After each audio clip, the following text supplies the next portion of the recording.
ভাই আসসালামু আলাইকুম। ওয়ালাইকুম সালাম। ভাই আমি তো পাশের গ্রামতে আসছিলাম হুম, একটু সাহায্যের জন্য হুম, চেয়ারম্যানের কাছে। আচ্ছা, আমি শুনলাম যে চেয়ারম্যানের পিএস আপনি। হ্যাঁ। যদি একটু সহযোগিতা করতে পারতেন, সাহায্য করতে পারতেন চেয়ারম্যানের কাছে বলে আমার একটু উপকার হতো। আচ্ছা ঠিক আছে, আপনি দাঁড়ান দেখি আমি চেয়ারম্যান সাহেবের সাথে কথা বলে দেখি কি বলে। আচ্ছা দেখেন please। আসসালামু আলাইকুম চেয়ারম্যান সাহেব, ওয়ালাইকুম আসসালাম। ভালো আছেন? আলহামদুলিল্লাহ। আচ্ছা ওই আমাদের এই পাশের গ্রাম থেকে একজন ভদ্রলোক আসছে, ওনার একটু সমস্যা, তো একটু সাহায্য সহযোগিতার জন্য আসছিল, যদি একটু তাকে সহযোগিতা করতেন।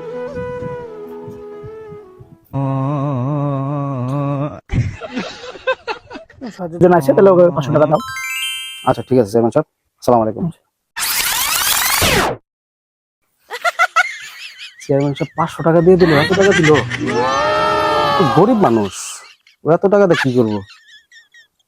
আমি 300 টাকা মাইরা দিই, ওটা 200 টাকা দিয়ে, গরিব মানুষ ও বুঝবে না। এ ভাই ঠিক আছে, জি ভাই। ওই চেয়ারম্যান সাহেবের কাছে আপনার ব্যাপারে বলছি, জি বলাতে সে 200 টাকা দিছে, তা রাখেন। ঠিক আছে ভাই, আমার অনেক উপকার হয়েছে ভাই।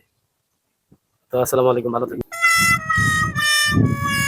চেয়ারম্যানের সামনে আসলাম যে অনেক একটু সাহায্য করবে বেশি করে, কিন্তু চেয়ারম্যান সাহেব 200 টাকা দিল, তা আমার চেয়ে বড় ভক্ত।